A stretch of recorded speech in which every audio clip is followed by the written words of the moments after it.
There's no need for me to say that there are lots of types of space stories. I mean, stories in general, obviously, but if we're just looking at science fiction, all the ones that are set in any way around space, they're all going to be very different. Even if you gave two writers the exact same kind of stimulus, the story that they would end up coming up with would almost certainly be different to each other. That being said, if you're a single writer who is looking to do lots of different space stories, you want to make sure that they are indeed still going to be distinct from each other. Therefore, here today, I just have 10 questions that you can ask yourself when thinking about your space-based stories to make sure, if you're worried about that sort of thing, that they are different enough from each other. Hello and welcome to the Ragnarok Chronicles. My name is Dominic, and yeah, this is just the channel where usually I'll be taking you through bits of the lore of the books that I'm writing, but here now this is another one of those videos instead where we'll discuss rather kind of the thought process that can go behind creating stories in general. So these questions here are I think pretty much all ones that I have ended up asking myself specifically because in the past, when looking over like my preliminary schedule for what the Ragnarok Chronicles would become, and noticing obviously that I have multiple different like sub-series is all set in space, there's just a thought occurs to me that I obviously want to make sure that these feel separate from each other. It doesn't feel like I'm just retreading the same ground. Of course, I don't know that it's going to happen, but I want to make sure that definitely doesn't happen just as the same writer, these stories coming from the same mind. I don't want it to just feel like we treading the same thing over and over again. And I've also said before that I want to make sure that I, as a creator, try to explore as many different avenues of types of storytelling as I can anyway. So let's just get straight into it. Question 1. Is your thing primarily set on a planet or on a spaceship? Because obviously we can transition between the two, but I'm just thinking where the main setting you would define is going to be. Because when we talk about space, my immediate thought, and actually when I was playing this video, I was primarily just thinking about spaceships. But of course, just saying space could be anything that simply isn't Earth. It's also, I guess, when I say planet, I could also mean moon or sun or whatever other kind of astral body that you want to think of that just isn't our terrestrial home, where you readers presumably are going to be. Unless this is for some reason being seen far into the future after we have started colonising other worlds, but whatever. If you are saying that it is primarily set on a planet or other, then we get to question 2, which is that, is this a new world that the characters are coming to? Or is it rather that this is actually the home of some alien characters, like basically what I was doing with the Adjacent Truths, again the working title for the next book that I'll be writing down the line, which again the previous video for should be linked in the iCard now if I remember to do that. Yes, again, but both of those could be different things where you could have your characters, let's assume that they're from Earth in this scenario, they have arrived on some other world. Is this like a barren planet? Is it a colony for their own people that they're now coming to? Or is it an alien world that's already populated by its own inhabitants, how we interact with those? Or rather, if you are just telling the story from the point of view of aliens on their own world, then it's still technically I'm counting as a space story, but here you're more now just creating everything from scratch again. Basically, the video on Adjacent Truths, as well as the other one I mentioned at the time that I will be doing down the line again on how to create aliens and whatever and so forth, as its own track. So again, those are kind of things. If instead we are to say that you're going with a spaceship route, which is again what I was primarily expecting to be talking about with this video when I first started planning it, then question 3, what is the purpose of them being on this ship? Is it about scientific discovery? Are they specifically going to colonize a place? Is it a military kind of movement? Are they escaping from something? Like maybe their home world was under attack and they're fleeing, something like that? Or is this a mistake? Maybe the characters weren't even meant to be on the ship / in space to begin with. All of these could lead down to different paths that you might want to explore. Kind of tied into this, and obviously it will have different weightings of inherentness depending on which of the previous options you just went with. How common is space travel to these people? Is this like Star Trek or Star Wars, where everyone is already going around in spaceships? Or is this rather like these people's first space flight?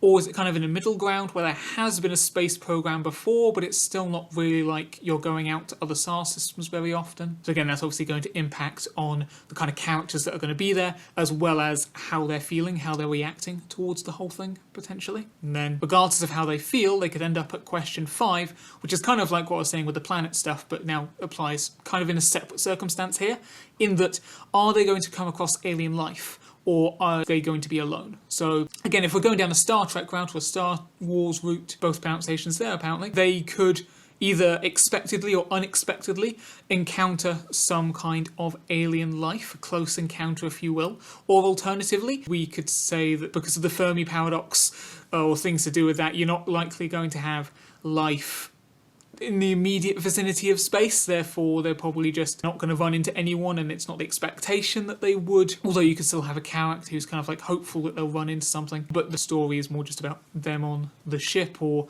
they go somewhere that they find is left barren, like maybe there's signs of a previous civilization but it's not there anymore. But either way, as they get there, question 6, how many people actually was that? I was mentioning kind of how you could have the different personalities and expectations from the crew.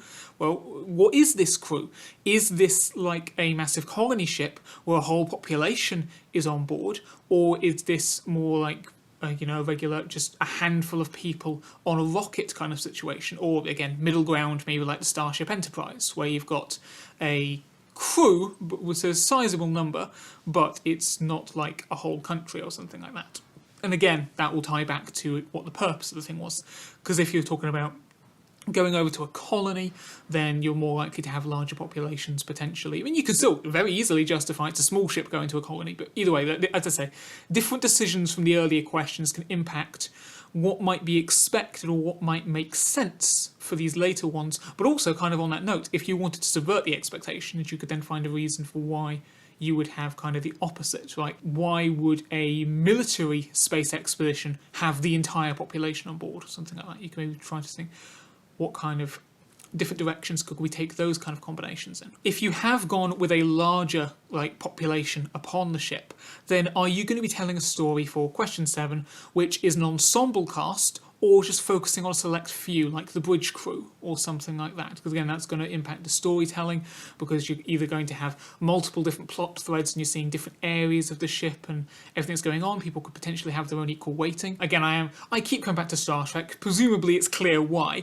but in Star Trek, at least in like the classic series, well, I think like Next Generation, Deep Space Nine, Voyager, Enterprise, you had much more of a kind of, each of the crew members felt like they could be, or the Orville as well, more recently. Not to say anything against Star Trek Discovery or whatever, because I think that's an amazing show, but as has been commented, it's more focusing on Burnham, at least the first couple of series did.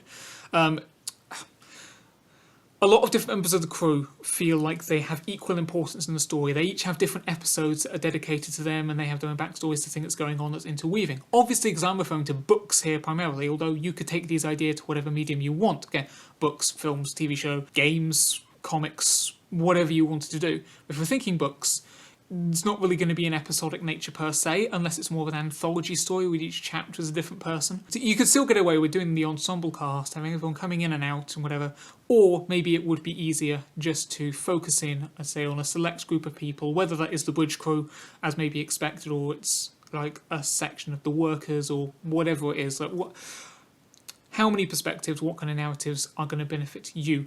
What does each of those afford? Do you want a story where you get lots of different perspectives, either on the world within the ship in general, or multiple perspectives upon the same stimulus? Or rather, would you want to have a much more focused perspective, which maybe doesn't give you all the possible viewpoints which you may want if you want a mystery kept around it? But then, because you're not having to keep switching backwards and forwards in different people, you're able to go into more depth and more dedication to those few that you have selected. With that then again, because it does tie in, but I'm classing it as a different question in itself. So question 8, what is the actual focus of the story? Are you focusing on the space, or are you focusing on the people? If we're looking at something that's where it's a much smaller group of people, like it's only a handful of people within the ship in total, and you're not introducing any aliens either, this might lead you to be telling a story which is focusing a lot more on the human experience of this. How are they dealing with this, like maybe a prolonged period out in space just with each other? Can they get off the ship or can they not? How much like extra space do they have in the ship around them? So how is that going to impact their experience? Or I guess as well, depending on what kind of big population ship you have, maybe you're focusing on the world that just happens to exist inside of a spaceship. Or if you are going down the route of like they're visiting different alien worlds, then I would say potentially you're putting a lot more emphasis on the vastness and the bizarreness and the diversity of space itself. Obviously, you can have a mixture of both. The story almost certainly is going to have a mixture of both, unless you really are just focusing in on like a few people in a capsule in deep space. But the story presumably is going to have that mixture of, as a weirdness that you come across, or what kind of spatial phenomena can you come across, versus what is it like for the personal experiences just being in this sort of thing. Overall, I'm just thinking as a writer, usually when you're telling the story, there is going to be one of those that you are prioritising slightly more over the other. For instance, myself, I am much more of the situational writer rather than the character writer, so I would be much more interested in exploring what they come across in their ship. But at the same time, I obviously still recognise that you want to have that character stuff in there as well. That's maybe a layer of detail that I am planning and adding on top of what I would already have established as a base layer of my primary concern. Regardless though, just in terms of the context of their expedition in general, you may, and again this again ties back to the purpose and if this was an expected journey or not, what do we have in terms of resources? If you're doing a story or a few different stories which involve people either not expecting to be in space or they end up being stuck out there for longer than they expected, it could very easily come down to a fact of, in each case, it's always about, are we going to run out of oxygen? Are we going to run out of food? Whatever. Again, if we're trying to avoid this rapidity, then maybe you could have like one story you do lean in on that. And again, that could also tie into whichever one you're choosing to focus on the human experience of, in that there's a lot more of this ever-present, overbearing stress of we need to make sure we continue surviving. We need to make sure that we can keep on making food, that we keep on recycling the air. Everything like that we're finding more resources. And then in the other stories, you can maybe still have elements of that, but maybe also, because this is sci-fi and we can kind of do the different circumstances, you set it up where actually that's not as much of a problem. They have ready access to this other stuff.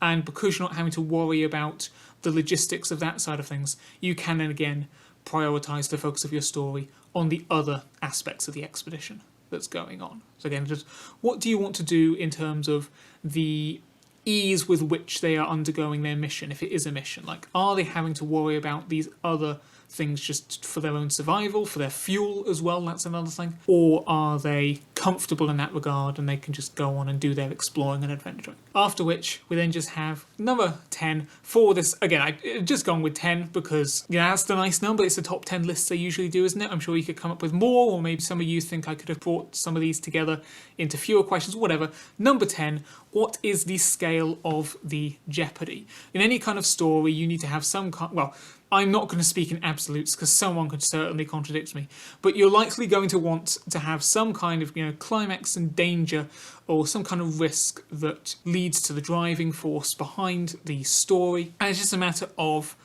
is this a jeopardy that is just personal to these people? Like, is it a matter of survival? Or maybe it's just something interpersonal? Like, is there something that they're going to be surviving regardless, but is it something to do with their personal relationships or their job or something like that? So it's a lot more human and grounded down to earth. Something you might expect to find in your regular terrestrial story. It just so happens that this one has been placed out far into the vastness of the final frontier. Or are we going to have, and again, the same would apply even for the population ship, or even not population, but a crew or some large cast number. Although with those ones, okay, no, but maybe what I was saying before maybe works with fewer points of view protagonists, but for those larger casts, or in general, you could also have a much more wide-reaching threat, whether that's something of destruction or loss or change in the society or something like that, which again, maybe you want to have seen from multiple perspectives because it has impacts on multiple different parts of their society, on the ship or the planet, however you chose to set it. But then it becomes much more of like the gallant, heroic, we're going to save the day kind of story, which again is perfectly great as well. None of these are meant to be one is better than the other, and personally the latter in this case is, again, what I'm personally going to probably be doing more of myself, in terms of what is this danger that's either coming from within or coming from without, which I suppose technically could be the 11th question, but no, we'll keep it as 10. I'll choose to keep those two